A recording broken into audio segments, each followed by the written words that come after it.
Hello everyone, and thanks for tuning in to another vlog post of Unveiling the Spirit, where myself, Stephanie K, also known as Sage the Coach, likes to unveil spiritual truths behind contemporary topics, everyday issues, relationship issues, and personal struggles. And so I guess you can say for the contemporary topic that I'm going to be unveiling the spirit about today is about the new recent Disney movie called Turning Red. I was thinking of a title for this post, and the one I came up with was Turning Red, about turning red, because I really did not like that movie. And again, I'm going to unveil the spiritual side of why I didn't like that movie. So before I go into my unveiling the spirit about Turning Red, I want to just briefly try to let you guys know what the movie is about. So Turning Red is about a young preteen girl, maybe early teen girl, who is now coming into her own identity and trying to figure out who she is for herself.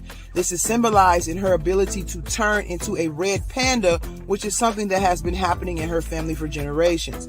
Once the turning into the red panda is associated with her emotions, like if she's angry, if she's upset, and things like that.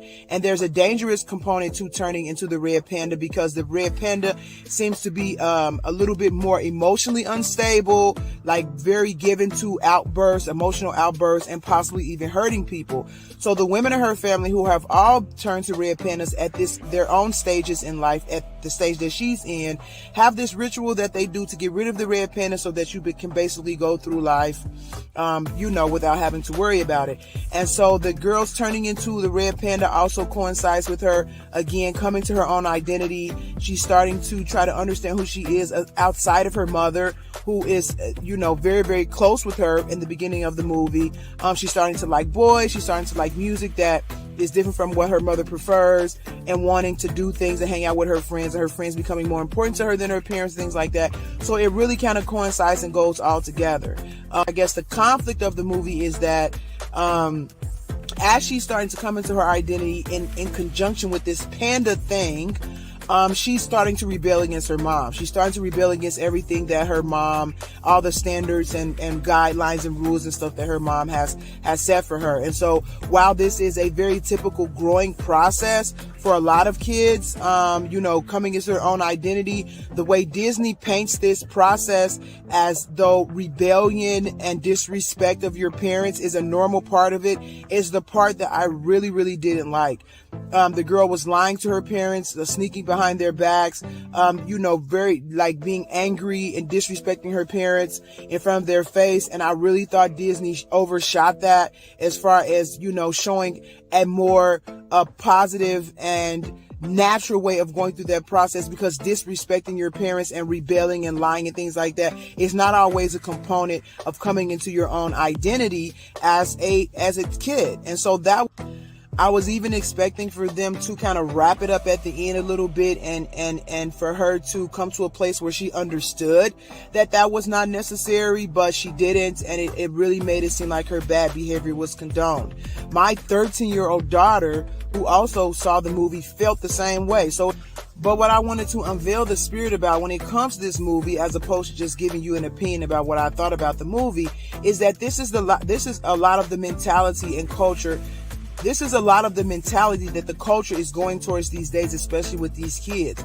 They have an idea that they have their rights. They have a right to be who they want to be, do what they like, and things like that, even if it's in contradiction to what their parents' expectations, that their parents are actually doing something wrong to them by giving them boundaries and rules and expectations, and basically kind of smothering and even possibly even abusing them.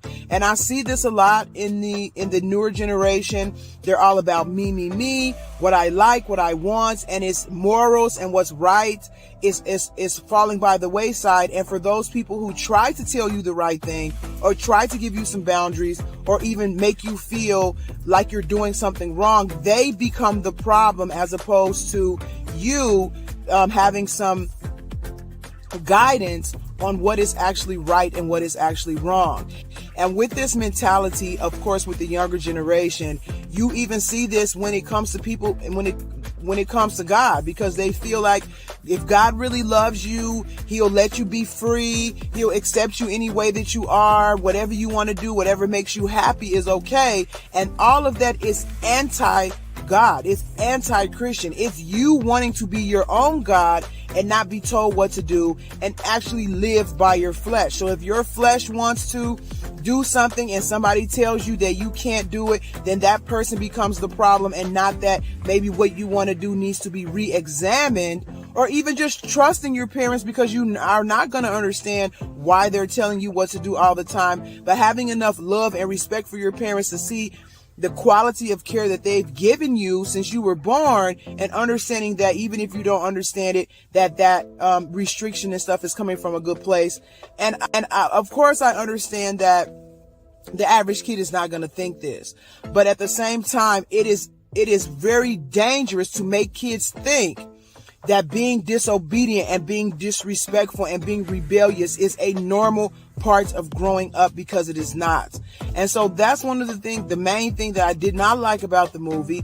There was, again, no positive message at the end to reinforce the importance of being obedient to your parents, which I might add is one of the 10 commandments, to obey your parents and honor your parents. And this movie is basically saying, no, you don't have to do that when it comes to you coming into your own identity. If that's the case, we all are doing the same thing to God. We're rebelling against God. We're not doing what he say for the sake of our own identity, which for us is mostly based on flesh. It's just on what we want to do without any larger understanding of the implications of our behavior and what it causes to ourselves and others. That's what I wanted to unveil the spirit about turning red. And I was turning red about turning red because I thought it was a terrible message to give kids. And now I feel like I have to watch Disney movies a little bit more closely than I did before, because of course, for those of you who are Christians, you know there's always kind of some sneaky stuff they put in the movies that are not really for kids, and you kind of monitor the message that they're trying to pass through your kids through a cartoon.